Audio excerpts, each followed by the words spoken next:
Wednesday, everybody. I hope you're having a good day so far. Okay. Um, First of all, I want to apologize that this is going up late. I know I'm late. Let's get right into the episode with our daily promise. O love the Lord, all ye his saints, for the Lord preserveth the faithful and plentifully rewardeth the proud doer. Psalm 31:23. His strength is beyond imagining, and with it he promises to preserve his children even in their faith. None may snatch you from his hand, O child of the Lamb, for he is adamant. You are his and his alone. Love him, therefore, and follow him all your days. Okay, now, I was recording Thursday's episode. I recorded it first because it was supposed to be short, but it ended up being a little longer. And there was an article that I wanted to read that kind of went along with the theme of everything. So I'm going to read it at the end of this episode, uh, just because today I'm just going to cover some different stories that are going on. The first one I want to talk about is Simone Biles. This article is written by Matt Walsh. It's just an opinion piece. She quit on her team and her country. She should not be celebrated for it. So Matt Walsh writes, from the way that Olympic gymnast Simone Biles is being praised this week, you might think that the decorated superstar put on a heroic display during the team competition in Tokyo and led her squad to a gold medal. Prominent politicians like Ayanna Pressley and Cori Bush have made public statements applauding her. The White House press secretary expressed gratitude and support. Deadspin gushed over the most impressive move of her career. Former Olympians joined in the group hug. Articles have been written extolling her bravery and declaring that her achievements this week have sent a powerful message to the world. CNN called her performance impactful. She has been hailed for her strength and for setting an amazing example and being a great athlete and role model. Women's advocacy groups have thanked her. It was all perhaps the most effusive praise that has ever been heaped on a quitter. That is what Simone Biles did to earn this exuberant applause. She gave up. After struggling in the qualifying rounds and botching her first event in the women's team finals, Biles decided to withdraw from the meet. The best gymnast on the squad, one of the most celebrated U.S. Olympic athletes of all time, chose to abandon her team in the middle of the finals. Her teammates would finish second behind Russia, while Biles went on to receive even more acclaim than a gold medal would have earned her. There was some talk early on suggesting that Biles had been physically injured, but that was not the case. Biles has since explained that she left the competition in order to focus on her mental health and her mindfulness. She complained that the Olympics haven't been fun this year. This Olympic Games, I wanted it to be for myself when I came in, and I felt like I was still doing it for other people, she said. Returning to this theme later, she said that it's important to put mental health first because if you don't, then you're not going to enjoy your sport. She complained about the pressure that she's under. On one hand, there's nothing terribly surprising about the reason she gives for quitting. People quit things all the time, and they almost always do it because the thing that they are quitting is too difficult and not very fun. This is the universal rationale of all quitters everywhere for all time. In this case, there's no doubt that the difficult thing was very difficult indeed. The pressure she experiences as a world famous athlete on a global stage must be quite burdensome on both an emotional and physical level. This is what makes quitting understandable, but the one thing that it cannot be is admirable. If Simone Biles had bailed on her team and apologized after the fact, and the public had reacted appropriately to the news, then there wouldn't be much else to say on the matter. It is hard to compete in the Olympics. It is hard to live up to high expectations. Lots of people quit when things are hard. We all have at one time or another. That is why when someone quits, we normally shake our heads and say, that's a shame. And then we move on with our lives. Nobody is suggesting that athletes who quit ought to be tarred and feathered in the street. It is enough to be disappointed and be done with it. The problem is that now we are exhorted not simply to understand why someone quits, but to actively applaud them for doing so. What makes the Simone Biles story troubling is not that the women's gymnastics team had to settle for a silver medal, but that our cultural powers that be want us to celebrate cowardice. As always, it is not enough to merely tolerate another person's decision or to be compassionate towards their struggles. We are meant now to rise to our feet and joyously cheer what all people throughout history and most people living in the world today would consider shameful and unfortunate. It is one thing to say Simone Biles quit, but let's have some empathy. It is quite another to say Simone Biles quit. Isn't she so brave? No, no, it's not brave. It may be human, it may be relatable, but it is the opposite of brave. To be brave is to refuse to quit precisely when most people would. That is why we admire people who persevere, because they are rare. Quitters are a dime a dozen. Cowardice is in no short supply in our world, and it will become even more common now that we have rebranded it as courage. Indeed, if we will grant to cowardice the rewards of courage without the effort and sacrifice, why bother with courage at all? The many defenders of Simone Biles have said that she is right, a role model, in fact, for prioritizing her mental health above all else. In the era of the psychological man, when there's nothing more important than the self's opinion of itself, it is perhaps no surprise that we should congratulate a woman for explicitly putting herself before her team and her country. And yet, still, one wonders how consistently this new moral code will be applied. Would Tom Brady receive such a worshipful reaction if he left the third quarter of a playoff game because he wasn't having fun and needed to work on his mindfulness? Probably not. Such a thing is almost unthinkable because it has never happened and probably never would. But there have been cases of sulking professional athletes leaving the field or the court a few seconds early because they were frustrated and sad during a bad loss. We've seen this move from LeBron James, for example, perhaps the greatest sulker in all of sports. There are usually a few people willing to defend this kind of behavior from male athletes, but they've never been celebrated like a returning war hero the way Simone Biles has been, and Naomi Osaka before her. Perhaps we will get there one day, though maybe we are Perhaps we will get there one day, though. Maybe we are fast approaching a time when the greatest athletes will be those who manage to feel the best about themselves while competing. At that point, we will not need them to perform any athletic feats at all. They can simply stand in a circle and whisper sweet nothings to themselves. Everyone wins in the end. It may not make for much of a spectator sport, but at least we will know that nobody's mental health has been damaged. I enjoy reading things from Matt Walsh. I really do. Um, he's always so funny. Um, Continuing on with the Olympics real quick, there was and he's an Iranian defector, and he dedicated his Olympic judo medal to Israel, and he thanks country in Hebrew in sharp rebuke to anti-Semitic competitors. So this is written by Emily Zanotti. Um, An Iranian defector who won an Olympic silver medal in judo bucked the trend on Tuesday, dedicating his medal to Israel and thanking the country in Hebrew for a second place finish in the men's 81 kg judo final. That's just how we'll say it. Saeed Mulai dedicated his first ever Olympic medal to Israel and thanked the country for the support they have given him after a nail biting final, the Daily Mail reported Tuesday afternoon.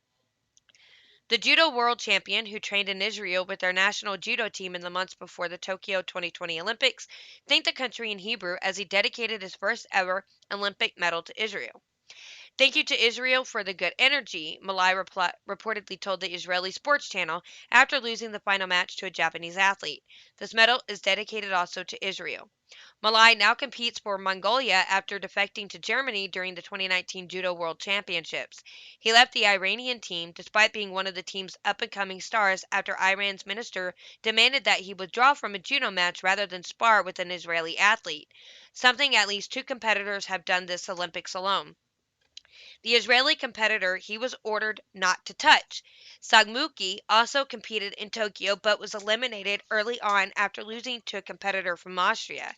He had only praise for Malai, calling him his close friend and praising him for achieving his dream. As the Daily Wire reported Monday, at least two athletes have withdrawn from judo competitions in Tokyo rather than face an Israeli athlete. Algeria's Feith Noreen withdrew from competition on Saturday rather than have to face Israel's Tohar Bubal, who ended up finishing in seventh place after losing to an athlete from South Korea. Sudan's Mohamed Abdallah Rasul did not show up to compete against Bubal during a scheduled match on Monday. I'm sorry I'm butchering these names. The Daily Wire noted. Uh, Noreen and his coach earned a temporary suspension from international competition for the display, but Noreen claimed God will compensate him for believing the Palestinian cause is bigger than the Olympic medal. We have worked hard to qualify for the Games, but the Palestinian cause is bigger than all that, he said. My position is consistent on the Palestinian issue, and I reject normalization. And if it costs me that absence from the Olympic Games, God will compensate. We were lucky with the draw. An Israeli opponent came out, and that's why we had to withdraw. We made the right decision. Noreen's coach, Amara Benijlev, told an Algerian television network, per Middle East Eye. We have worked hard to qualify for the games, but the Palestinian cause is bigger than all that. Malay's presence as international competition has recently been enough to cause ire in Iran. After Malay represented his new home country for Mongolia at a competition in Israel earlier this year, the president of the Iranian Judo Federation, Arash Mires Miley, okay, expressed regret that a foolish athlete and hollow champion who only thinks of his personal interests has gone to Tel Aviv and is proud of it, according to the Daily Mail. This is not an honor, but a stain of shame on your forehead that will stay with you forever because you have turned your back on the ideals of the system on your homeland and are proud of it, Merez Miley said. What horrible, hard, cold hearted people. Honestly. Okay. Um, let's talk about Representative Jim Jordan with the January 6th commission and how Pelosi threw him off of the commission after he pressed her about her role in the security breakdown. This is by Amanda Prestigiacomo. I hope I said that right. Rep Jim Jordan from Ohio accused House Speaker Nancy Pelosi of throwing him off the January 6th House Commission for pressing about her alleged role in the security breakdown at the Capitol that day. The real question is, and I've said this many times, why weren't those guys who testified today and all the other Capitol Hill police who protect us and protect Capitol Hill, why weren't they given more help? Jordan told Fox News host Brett Baer on Monday. Why wasn't more help there that day? And the only person who can answer that question is the Speaker of the United States House of Representatives. And I think she thought we were going to keep raising that question, and that's why she didn't put me on the committee. Pelosi barred both Jordan and Rep. Jim Banks, Indiana, from the committee. Banks similarly blasted the House Speaker for refusing to answer questions concerning security at the Capitol. Jordan further told Baer he believes Pelosi reportedly hesitated to call on the National Guard that day over optics, noting the Democrats' strong anti-police position. My hunch is because what happened all last summer when we saw Speaker Pelosi and the Democrats say that we should defund the police, we saw Speaker Pelosi and the Democrats say that rioters and looters who attacked police, destroyed small business, and hurt innocent civilians, they actually raised money to bail them out of jail, the Ohio lawmaker said. So when that's the background, it's kind of tough to say. We're for defunding the police, but oh, by the way, we want more police here to protect us on January 6th. According to Fox News, Pelosi, as House Speaker, does appoint the House Sergeant at Arms, who is on the Capitol Police Board that oversees the department. The department is also overseen by committees from both houses of Congress. She does not directly oversee the U.S. Capitol Police. We're just asking a fundamental question, Jordan continued. Why wasn't there a proper security posture on January 6th, and what have we done to correct that and to make sure it doesn't happen in the future? I think those are fundamental questions. It's not about blame. The blame resides with the people who did wrong. They should be prosecuted, and they are being. The Republican also emphasized the political nature of the committee, arguing that the commission is the clear targeting of former President Donald Trump. And I would argue this, the main reason the Democrats want to keep talking about January 6th, because what the heck else are they going to talk about? They going to talk about the 12 murders in Chicago last week? Questioned Jordan. Are they going to talk about the price of goods and services up for everything? Are they going to talk about the fact that our border, we had a record number of illegal crossings in March until April, and then we had a record number in April until May. We had a record number in May until June. That is a bad trend. They can't talk about any of that stuff, so they're going to focus on doing what they always do, attack the former president. Absolutely. What is this one? Okay. You remember how we talked about for Mother's Day that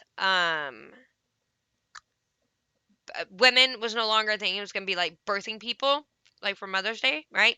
So a professor at UFC apologized for saying pregnant women. This is by Chrissy Clark. I'm not going to read the whole thing, I don't think. She said the system apologized to his students for saying the word pregnant women instead of pregnant people in a medical classroom. Okay, so I don't want you to think that I am in any way trying to imply anything, and if you can summon some generosity to forgive me, I would really appreciate it. Again, I'm very sorry for that. It was certainly not my intention to offend anyone. The worst thing I can do as a human being is be offensive. I said when a woman is pregnant, which implies that only women can get pregnant, and I most sincerely apologize to all of you. This is the world that we have come to, where someone who understands that only women can get pregnant says that when a woman gets pregnant, which implies that only women can get pregnant, apologizes and said, I didn't mean that because I know that women are not the only ones that can get pregnant, all because he doesn't want to lose his job. That's all it is. He knows that what he's saying is absolutely ridiculous, but he doesn't want to lose his job.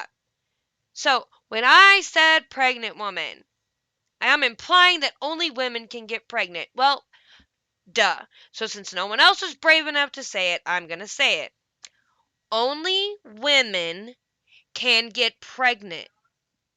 Now, if you are pregnant and you are pretending to be a man, you are not a pregnant man. You are a pregnant woman pretending to be a man. That is what you are. It's not miraculous that a man is pregnant. No, you're still a woman. Okay. Glad we got that out of the way. One UC student whom Herzog dubbed Lauren for the sake of anonymity. Now, why would you use my name for anonymity? Why would that be the name you chose to use? Said that medical professors are often forced to apologize for their language because acknowledging biological sex can be considered transphobic. Herzog writes, when sex is acknowledged by her instructors, it's sometimes portrayed as a social construct, not a biological reality, she says. In a lecture on transgender health, an instructor declared biological sex, sexual orientation, and gender are all constructs. These are all constructs that we have created. In other words, some of the country's top medical students are being taught that humans are not like other mammals, a species comprising two sexes. The notion of sex, they are learning, is just a man made creation. Oh my God. Ugh. These elite institutions host online forums where students are allowed to correct instructors and lodge complaints. According to Lauren, during an online forum, one student called a professor out for using terms such as male and female and began crying. We are raising such a wussified generation. They are going to be so lost as adults when they get out into the actual real world. Well, no, they're not, because the real world reflects what they're learning. That is their real world. You cried because someone referred to people as male and female? These are the people that I would like to high five in the face. UC medical students also circulate petitions that call out professors for wrong speak. One professor was called out for using the pronouns she and her in the terms father and son. Students submitted a petition denouncing the professor for the use of cisnormative language. The professor emailed the class and apologized for the use of binary language. You know what? If we would just stop apologizing and tell these people to grow a pair or grow a backbone and stop being so dang sensitive all the time, you might finally shut them up. You know why they do it? Because we let them.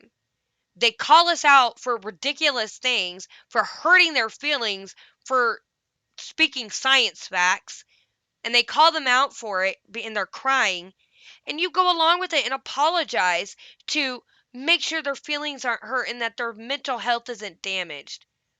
Their mental health is already damaged because they believe what they believe. There ain't nothing you can do to stop that. If we would stop feeding them this attention and giving them what they want, which is the recognition and the apologies for what their ideas are correct, when you apologize, you're ceding ground and confirming that their beliefs are the correct beliefs. Stop apologizing.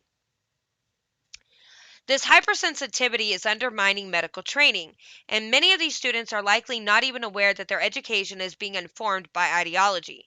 This newfound woke medical language is not exclusive to medical schools in California. The National Health Service, or NHS, is in Britain adopted gender inclusive language for its maternity services, according to BBC. Hospitals will now use the word chest feeding instead of breastfeeding and birthing parent instead of pregnant woman. The terminology has also made its way to Congress.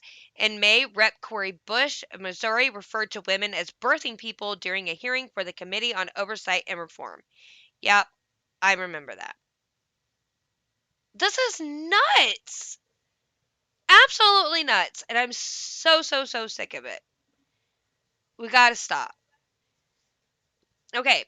Um, this next one, I talked about this before about the Biden administration working with cell phone companies to monitor private text about COVID-19 misinformation. So this is written by Ben Zeisloft, and senators tell Biden to explain the crackdown on misinformation.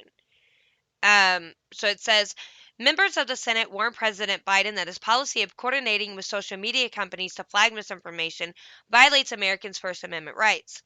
As the Daily Wire previously reported, White House Press Secretary Jen Psaki recently said that users shouldn't be banned from one platform and not others if they post misinformation online. She also revealed that the Biden administration is flagging problematic posts for Facebook that spread disinformation. Last week, President Biden alleged that Facebook is killing people by allowing a particular subset of users to spread their views about COVID 19. Okay, so this is particularly about the 12 people on Facebook that I talked about, where they wrote a 40-page article about it. These 12 people are out there giving misinformation. Anyone listening to it is getting hurt by it. It's killing people. It's bad information, Biden said. My hope is that Facebook, instead of taking it personally, that somehow I'm saying Facebook is killing people, that they would do something about the misinformation, the outrageous misinformation about the vaccine. In response, a letter sent to the commander in chief on Monday by Senator Ron Johnson of Wisconsin, joined by Mike Lee of Utah, Rand Paul of Kentucky, Mike Braun of Indiana, Roger Marshall of Kansas, Kevin Kramer of North Dakota, Rick Scott of Florida, James Lankford of Oklahoma, and Tommy Tuberville of Alabama, cited Psaki's statements and expressed concern that the Biden administration's policy toward misinformation is unavoidably partisan. The letter reads, the public is already aware of efforts by the media and the executive branch to silence information that is unflattering to this administration under the guise of disinformation. For example, unnamed intelligence officials, the media, and social media platforms engaged in a coordinated effort to censor stories about Hunter Biden's laptop and his questionable financial dealings under the false label of disinformation. With this history, big tech, the corporate media, and the administration have no credibility in determining what is and isn't misinformation. Americans are rightfully alarmed and suspicious of the motivations behind the administration's apparent coordination with tech companies to potentially censor disfavored speech, as vaguely described by Ms. Psaki at the recent White House press briefing. Demanding that the administration halt any action it has or is currently undertaking to censor American speech, the lawmakers asked President Biden to provide the legal justification for flagging misinformation, a specific description of how the administration is working with social media companies, and definitions of terms like trusted content, accurate information, and narrative. So that is what's going on there. And um I don't really know what else to talk about. Um Well, here's an interesting story we could look at real quick. 5 times more children died by suicide than died from COVID in the UK. Ben Zeisloft. Let's talk about that. A preprinted study from the UK reveals that 5 times more children committed suicide than died from COVID 19. Researchers from the University of Bristol, University of York, University of Liverpool, and University College London compared morbidity statistics from the UK's National Child Morbidity Database with Public Health England testing data between March 2020 and February 2021 in a recent report, which is in the peer review process. 25 children and young people, defined as people under 18 years of age, died of COVID 19 during the period. The morbidity rate for COVID 19 was therefore 2 per every million. Meanwhile, 124 children died of suicide during the same period, 5 times the number of children who had died of COVID 19.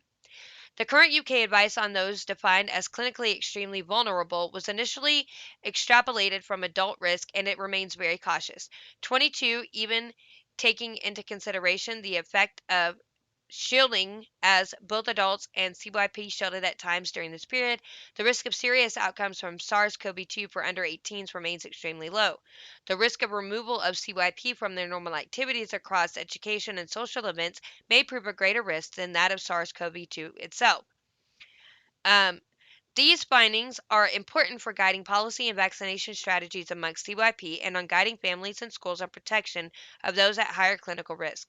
Going forward, linkage of the NCMD to other national databases will enable complete capture of comorbidities in CYP.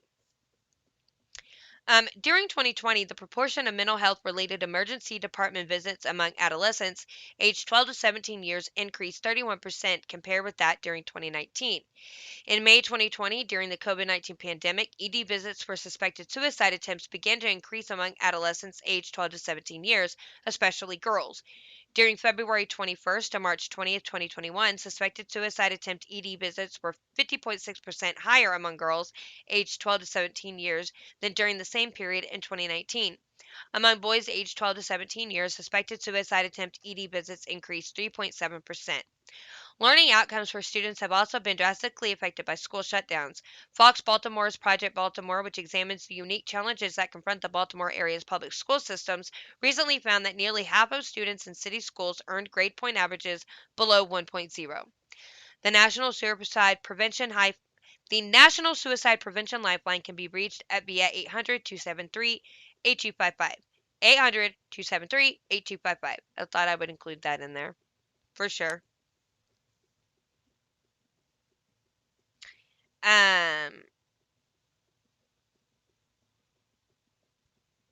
Saudi Arabia is deciding to threaten a 3-year travel ban for citizens visiting certain countries. So, Saudi Arabia is threatening a travel ban of 3 years for people who visit countries that are on a red list.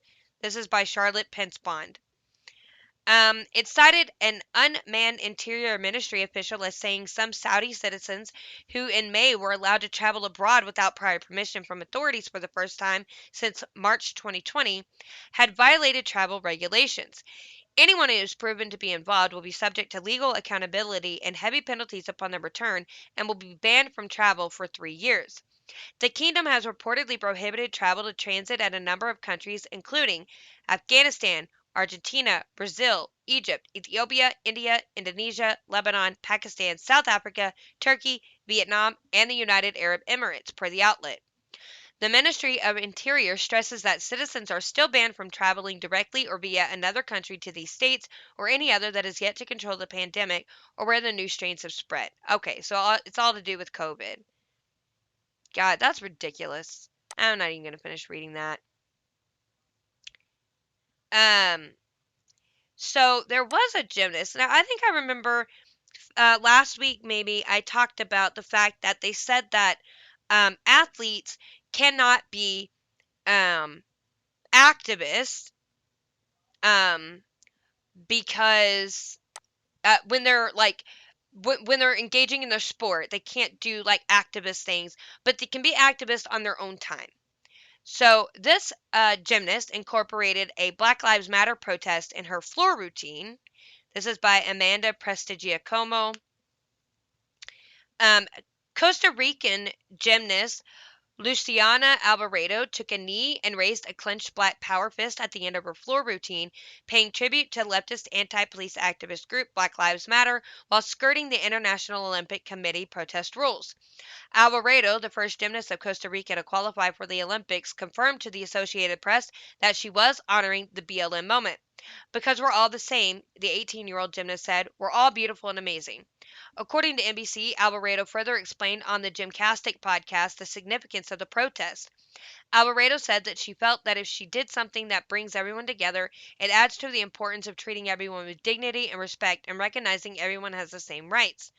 Luciano Alvarado of Costa Rica ends her gymnastics routine by kneeling with a clenched fist to honor BLM. Yeah, and there's a picture of it. The IOC has barred political protesting on the medal podium, though athletes are allowed to protest before their events, matches, and games. Alvarado's protest is being called an IOC policy loophole. Because she incorporated the gesture as an artistic element in her floor routine, the governing organization might not be able to enforce any sort of penalty against her. Women's soccer players from numerous countries have included their own protests too. All 22 players on Team USA took a knee to protest alleged rampant racism in the U.S. in solidarity with BLM before their 3-0 loss to Sweden last week, which I think is awesome. I mean, I love the U.S., but I think it's great that the team lost when they're so disrespectful. Women's soccer players from Chile, New Zealand, and Great Britain took a knee before their games as well. Star forward and captain for the U.S. women's soccer team, Megan Rapinoe, stood by the team's kneeling protest. It's an opportunity for us to continue to use our voices and use our platforms to talk about the things that affect all of us intimately in different ways. We have people from Team USA from all over the country, from all backgrounds, and people literally from all over the world for every other team. So I obviously encourage everyone to use that platform to the best of their ability to do the most good that they possibly can in the world, especially as all eyes are on Tokyo these next couple of weeks. My eyes aren't on Tokyo. I haven't watched a single thing of the Olympics because I could care less. I couldn't care less. I always say that phrase wrong. Um, we're on the global stage with the world's media and eyeballs and people's attention all drawn to one place with a collection of incredible athletes from all over the world who care a lot about what they're doing here in Tokyo in terms of their sport, who care a lot about a lot of things. Blah blah blah blah blah. I happened when I was talking about this, I saw this. This is unforgivable. A 17-year-old Cuban girl given 8 months prison in summary trial, sexually assaulted by regime officials. This was written by Ben Zeislov. Gabriela Ziquiera Hernandez, I hope I said that right, a 17-year-old Cuban girl, was reportedly given an 8-month prison sentence for her alleged participation in widespread anti-regime protests. She also says she was sexually assaulted while being detained by Cuban officials. Gabriela Ziquiera received her prison sentence on Thursday after being tried for about 6 hours for public disorder, along with 11 other defendants, said her mother, Joannes Hernandez, who witnessed the trial. He added that he does not know where his daughter was transferred after the trial, which in his opinion was carried out without presenting evidence that Ziquiera had participated in the July 11th demonstrations, the largest in Cuba in several decades. When the trial was over, they let me see her for 3 minutes. The only thing I could do was hug her and kiss her and nothing else, Hernandez told BBC Mundo. She told me, Mommy, stand strong. Nothing is going to happen to me, but I am going to appeal. She is aware that she did not do anything. BBC Mundo reports that Zequiera was arrested despite having no apparent role in the protest. Hernandez said that his daughter, an accounting student, was detained in the municipality of San Miguel de Pedron in Havana when she was going to a hairdresser, saw a demonstration in the distance, and decided to return, according to the minor in her own trial. He specified that Zequiera was arrested by Black Wasps as member of the Special National Brigade of the Cuban government, are known in Cuba, which this week was sanctioned by the United States for repressing protesters. One took her arm, the other by the neck. They pulled her by the hair and put her inside the truck, Hernandez said. I'm devastated that they have taken a piece of me. I don't sleep. I don't eat thinking about her. What is she doing? What are they doing to her? In a video posted to YouTube shared by lawmakers such as Rep. Maria Salazar in Florida and Senator Marco Rubio of Florida, Zequiera recounted that the regime forced her to strip naked while being detained. They said, take off your clothes, take off your blouse. They took off my bra to see if I had needles. I don't know why they did that to me. I told them, I'm a minor. I can't be here. I'm a minor. They paid no attention to me. Dijeron, quítate la ropa, quítate la blusa. Me quitaron el ajustador para ver si tenía pincho. No sé por qué tenían que hacerme eso. Y le decía, yo soy menor de edad, yo no puedo estar aquí, yo soy menor de edad. Y no me hacían caso. Y me dijo, ahora quítate el short y el blume. Me bajé el short, me quité el blume. Y ahí fue cuando me dijeron, tose. Y me dijo que hiciera cuclillas y que me apretara el bajo vientre. Me dijo que me diera el dedo para ver si tenía agua adentro. Y le dije que yo era menor de edad, que no me podía hacer eso. Dijeron, quítate. That's nuts. That's disgusting. Absolutely disgusting. He told me, now take off your shorts and your panties. I took off my shorts, I took off my panties, and that is when they told me cough, and they told me to do squats and to press under my belly. If you're not watching on YouTube, you wouldn't have seen the video. This is her quotes from the video. They told me to finger myself to see if I was hiding something inside. I said, I'm a minor. I can't do that to myself. The savage Castro regime is sexually assaulting young girls who have taken to the streets demanding freedom, commented Salazar. This is unforgivable. The regime in Cuba are a bunch of sadists, added Rubio. That's terrible. That really is terrible.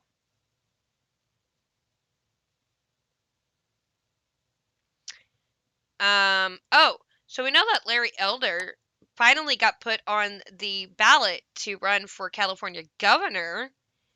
Um, Says Joseph Curl that the voters almost evenly split on recall of Dem Governor Newsom, Larry Elder leading Republicans. Thank God that it's not uh, Bruce Jenner. My goodness.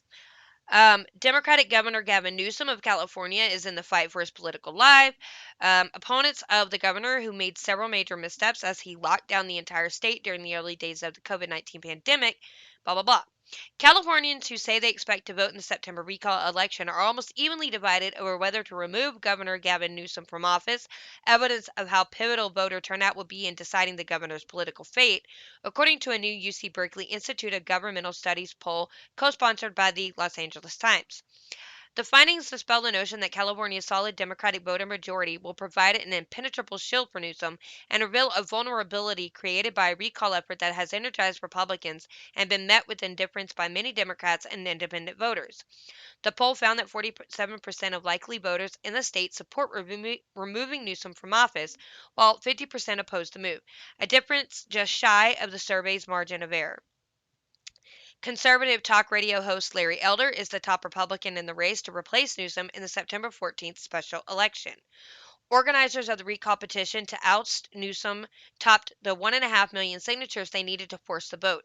The Recall Gavin Newsom campaign, which sells merchandise like coronavirus face shields emblazoned with the slogan, in December won a court case to extend the signature deadline from November 17th. A Superior Court judge ruled that the pandemic hurt efforts to circulate petitions. A series of missteps by Newsom has helped the recall effort, putting Newsom in danger of being the state's second Democratic governor in 17 years to be recalled. In 2003, former Democratic Governor Gray Davis was ousted in a recall effort largely fueled by residents upset with skyrocketing energy bills. Um, I think that's great. So, talks about Governor Newsom going to the French Laundry. I made a bad mistake. I should have stood up and drove back to my house. The spirit for what I'm preaching all the time was contradicted. I need to preach and practice, not just preach. Blah blah blah blah blah. So like they're hypocrites. That's what it is. But that'd be great if Larry Elder got it for real. Here's something that affects us all: workers. Thanks to inflation, American wages dropped by nearly 2%. According to federal data, the average American's wage is on the decline due to inflation. The Bureau of Labor Statistics found that average hourly earnings in the United States rose from $29.35 in June 2020 to $30.40 in June 2021. Who the heck is making that kind of money an hour? Because I want to do that. A 3.6% increase. However, when factoring in inflation, specifically through the Consumer Price Index, which has risen by 5.3% since June 2020, real average hourly earnings have diminished by 1.7% over the past year, despite a robust economic recovery during the same period.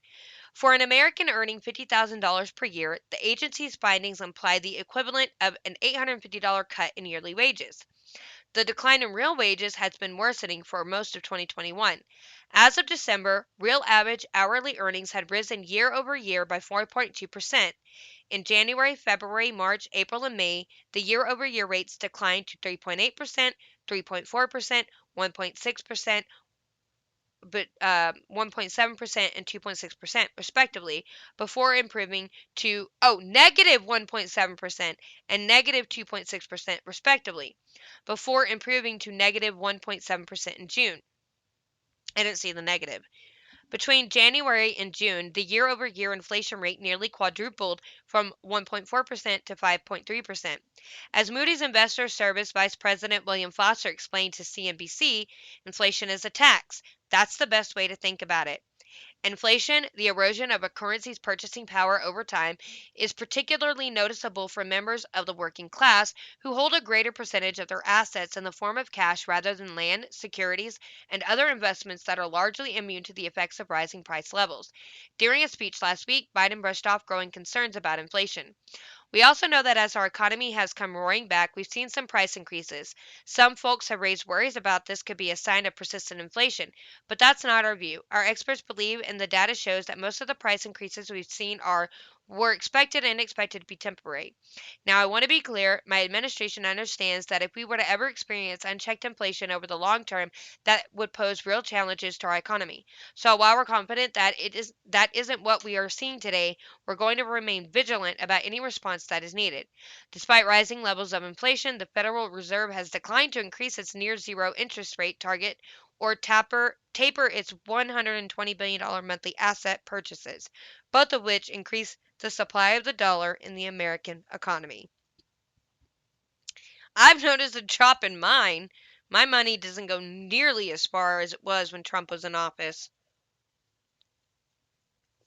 And I understand a pandemic can do that, but I don't it's not just due to that. It really isn't. Okay. So, the article that I said that I wanted to read at the beginning, it's time to talk about black privilege. I wanted to talk about this um with tomorrow's episode when I recorded it, but I didn't have time. This is by John Blake at CNN, and I'm very surprised that this is coming from CNN. Okay? Here's some good news for all you black folks complaining about racism in America. Now, I did not read this, so I truly, truly hope that I should have read this in advance because it would have been like that one article when I started reading it and realized it was a mockery. Um, but let's just see what it says. You don't know how good you have it. At least that's the message I heard during one of the strangest conversations I've ever had about race. I was talking about the concept of white privilege, the belief that being white comes with unearned advantages and everyday perks that its recipients are often unaware of. I asked a white retiree if he believed in the existence of white privilege. He said no, but there was another type of privilege he wanted to talk about: black privilege. Confused by his answer, I asked him to give me an example of a perk that I enjoyed as a black man that he couldn't. His answer: Black History Month. In America, you can't even talk about whiteness, said Drew Domelick, who lives in Green Bay, Wisconsin. If you try to embrace being white, you are portrayed as being a racist. If we had a White History Month, that would be viewed as a racist holiday. Domelick isn't the only one who believes in black privilege. The term is being deployed in conservative circles as a uh, rhetorical counterattack to the growing use of the term white privilege. It's part of a larger transformation. White is becoming the new black. Google the phrase black privilege, and one steps into a universe where whites struggle daily against the indignities heaped upon them because of their skin color. In books and articles such as Black Skin Privilege and the American Dream and It's Past Time to Acknowledge Black Privilege, white commentators describe how blackness has become such a tremendous asset that some whites are now trying to pass as black. If you're a skeptic, there's even a black privilege checklist listing some of the perks blacks enjoy that whites cannot. A sample: here's how great it is to be white. I can get in a time machine and go to any time, and it would be awesome when I get there. A black guy in a time machine is like, hey, any time before 1980, no thank you. That's from Louis C.K. So blacks can belong to clubs and organizations that cater specifically to their race, but there's no national association for the advancement of white people because such a group would be deemed racist. Blacks can call white people honky and cracker, but whites cannot use the N-word. The concept of black privilege is still so new, though, that some of the nation's most acclaimed scholars on race didn't even know it existed. One giggled when she heard the phrase because she thought it was a joke. Others were bewildered. Some became angry. Count Peggy McIntosh is one of the angry. She is arguably more responsible for popularizing the concept of white privilege than anyone else. An activist and retired Wellesley College professor, her 1989 essay White Privilege, Unpacking the Invisible Knapsack, has been widely reprinted and is now taught in many colleges. Her essay gives examples of what McIntosh calls white privilege. I can go shopping alone most of the time, pretty well assured that I will not be followed or harassed. If a traffic cop pulls me over, I can be sure I haven't been singled out because of my race. Um, I have a story. I was in Albertsons one time shopping and I was going to buy a bottle of nail polish. And I put it in the basket and I was walking around because my dad was there getting medicine at the pharmacy. And I opened up a bag of beef jerky and I was eating it right out in the open. Like, I'm not going to steal a bag of beef jerky that I'm sitting there eating right out in the open. And I'm one of those shoppers that I'll see something and I want to buy it and I'll put it in the basket. And by the time I get to the checkout lane, I'm like, I really don't need to spend money on that. I really don't need it that bad. And I don't buy it. I do that all the time. So at that point, I decided I didn't need the nail polish. So I didn't get it. I paid for my drink and my beef jerky and I started walking out. And some people, a manager at Albertsons, stopped me. And I wanted to let my dad know, like, hey, hello, they're not letting me leave. But I couldn't get my dad's attention. And they made me go upstairs into the office area. And I dumped out my bag for them. Because they're like, we know you stuffed nail polish in your purse. We saw you do it. Pull out your stuff. So I did. There was nothing there. They still banned me from the Albertsons because they said, well, I didn't have anything that had pockets on. My purse was the only thing I had. Well, we don't know what you did with it, but we saw you take it. That's what they said to me. And I was so ticked off because I didn't do anything. They checked my stuff. I complied. I didn't fight. I didn't argue. I didn't tell them, no, call the cops if you think I did something. I complied. I dumped out my purse. There was nothing there. They had no reason to think that I still took something when it wasn't even in my purse, where they said that they saw me put it. And this was a very small purse. So that's not true. Even white people can be suspected of shoplifting even when they didn't. So get over it. McIntosh scoffed at the idea of black privilege. When you've had as much freedom to do what you want to do and think what you want to say and what you want and act as you please, then you get irrationally rankled at having to curtail your life and your thought in a way. Says McIntosh, who also founded the National Seed Project, which helps teachers create courses that are more gender sensitive and multicultural. She said that black privilege checklist sounds like a prolonged whine from people who resent being challenged about their white privilege. Why it's good to be black. Black privilege may be new, but some of the rhetoric defending it is at least 2 centuries old. As far back as the late 19th century, whites were saying that blacks weren't so much victims of racism as they were victims of special treatment. In the 19th century, U.S. Supreme Court echoed that thinking in one of its most infamous decisions. Congress had passed a sweeping Civil Rights Act in 1875 that banned discrimination against former slaves in public places. But the Supreme Court declared that act unconstitutional in 1883, a decision that sanctioned the rise of Jim Crow segregation and mob violence against blacks that would last a century. In the High Court's 1883 decision, Justice Joseph Bradley wrote in the majority opinion that there must come a time when blacks cease to be the special favorite of the laws. Over the years, that sentiment bubbled to the surface at various times as debated over reverse racism and affirmative action erupted. Yet, something new is now happening. More whites have begun talking about themselves as a racially oppressed majority. In a widely publicized 2011 survey, white Americans said they suffer from racial discrimination more than blacks. Where does this belief come from? The numbers don't appear to support it. Numerous studies and surveys show that blacks lag behind whites and other racial groups in many socioeconomic categories. The wealth of white households is 13 times the median wealth of black households. Black children represent 18% of the nation's preschool enrollment but make up nearly half of all children with multiple suspensions. Job applicants with white sounding names are 50% more likely to get called back for an interview than similarly qualified applicants with black sounding names, and prison sentences for black men are nearly 20% longer than those of white men convicted for similar crimes. Some say you don't even need numbers to dismiss black privilege. Use your eyes. If being black is such an asset, why do many whites consistently move out of communities, neighborhoods, churches, schools when too many blacks move in? It's a phenomenon that sociologists have long documented and that some call racial tipping. Those who argue for the existence of black privilege, however, don't deny these grim numbers. They just don't blame racism for those racial disparities. David Horowitz, author of the book Black Skin Privilege and the American Dream, says blacks are still more privileged, though they lag behind our other racial groups in varying categories. It's not white privilege that's preventing them from doing better, he says. It's their behavior, such as their inability to build more intact families.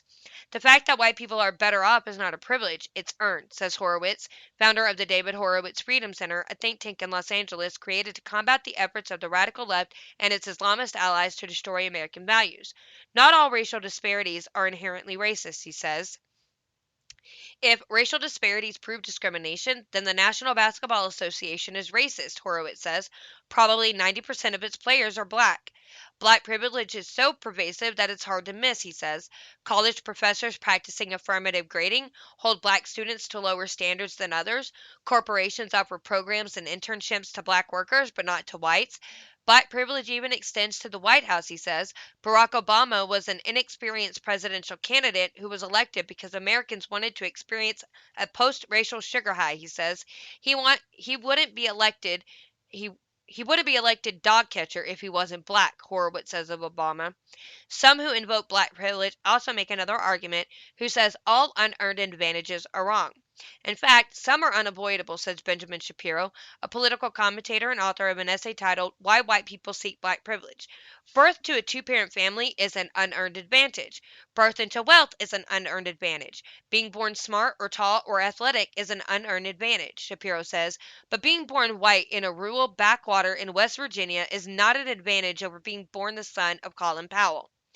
Blackness, though, has become a tremendous asset in contemporary America, he writes in his column. Despite the horrific and evil history of racism against black people, being black today gives its recipients privileges ranging from landing coveted college scholarships to becoming activists who can build careers on racial grievances, he says. There are even whites now who try to pass themselves off as black activists because it's a career booster, Shapiro says. He cites Rachel Dolezal, the former head of the NAACP chapter, who said, I identify as black, but was called white by her family members. Who is Rachel Dolezal? Being black confers the advantage of rhetorical victimhood, says Shapiro, host of the Morning Answer radio show in Los Angeles. Accusing others of racism is a convenient way of avoiding discussion on uncomfortable topics ranging from murder rates to poverty rates to single motherhood rates. Arguments for black privilege may face a hostile audience as acceptance of the idea of white privilege grows. The white rapper Macklemore recently released a song titled White Privilege. The term checker privilege, a reference to white privilege, has gone mainstream. How old is this article? Because Macklemore died. So this was written in 2016, but it's still relevant to today. Yeah, I was going to say, wait a minute, Macklemore died. Okay, the comedian Louis C.K. even built one of his most popular routines around the concept of white privilege. Here's how great it is to be white, he says. I can get in a time machine and go to any time, and it would be awesome when I get there. A black guy in a time machine is like, hey, any time before 1980? No, thank you. No one appears to have asked C.K. about black privilege, but others who have explored white privilege in books and essays reject the existence of such a privilege.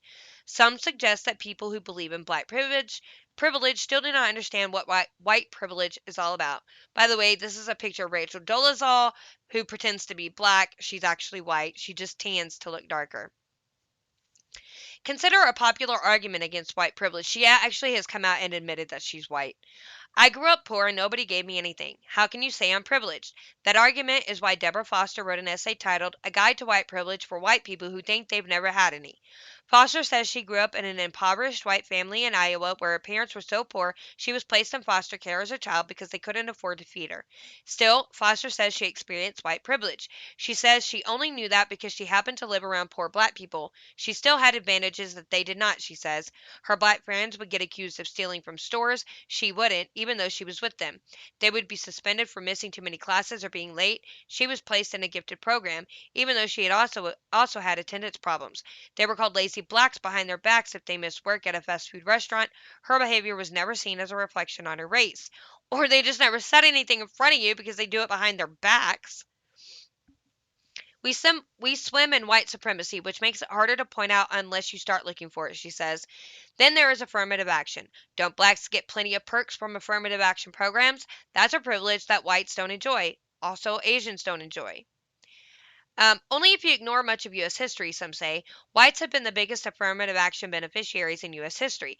They've routinely been given advantages in jobs and other economic opportunities that were kept from blacks, says the Reverend Jim Wallace, one of the country's best known commentators on race. Wallace, who grew up in a white working class family in Detroit, says they received special help from a massive government program that was largely denied to black families. It was called the GI Bill. He writes in his new book, America's Original Sin: Racism, White Privilege, and the Bridge to a New America. The GI Bill was created for U.S. veterans returning from World War II. The government paid for the college education of white veterans and provided other types of financial aid to them, but black veterans were unable to reap many of the same rewards. The exclusionary racial nature of the GI Bill was repeated throughout U.S. history. The financial help and land grants that the U.S. government gave to the 19th century homesteaders, the New Deal policies that lifted the nation out of the Great Depression, but were kept from many blacks. That has been the norm, according to historians and books such as When Affirmative Action Was White. I'm the beneficiary of the biggest affirmative action program in American history, Wallace says. A free education, a loan for a house, but black veterans didn't get it. We got made middle class by our government program. It was good. That's privilege. Yeah, but that doesn't exist now. So it's available to all. The GI Bill is available to all people that are veterans, no matter what their race is. So to continue having affirmative action programs for certain races, if we just got rid of it and just said everybody's got to work for what they want, and if you don't earn it, you don't get it, I think we'd be better off. He says some whites resist the term white privilege because they think they're being blamed for something wrong. Every white person isn't guilty for every bad thing that's been done to every black person, but if we benefit from cooperating with white supremacy, then we're responsible for changing it. To tolerate racism in our social system is to be complicit. Perhaps one reason some white people invoke black privilege is because they are tired of being on the defensive. That's the impression I got after talking to Dominic, the Wisconsin retiree. He is a soft spoken man who says he doesn't judge people by their race, but he says others often don't return the favor when they see him. He longs for the day when Americans stop talking so much about race, which only increases division. If you'd get away from this white black struggle, people will start coming together, he says. Maybe, but extend the logic behind the belief in black privilege into other areas, and there could be more strange conversations over race. If someone stepped in the time machine that Louis C.K. imagines and dared to go forward instead of backward, what would they see and hear in the brown new world of a future America? Would they see a calendar marked by a White History Month? Would they click on the television and see a white entertainment network or a legion of white citizens marching on Washington singing We Shall Overcome? And would they hear a white leader step forward at a crowded news conference to announce it's time to talk about reparations? If we keep going the way we're going now, yeah, I think so. I think it could definitely go that way. I'm so tired of all the race talk. I really wish it would just stop. Just shut up about race, get on with your life, grow a spine, grow up, and move on. It's that simple. Anyway, I'm going to leave this episode here. My foot's starting to hurt, like, really bad.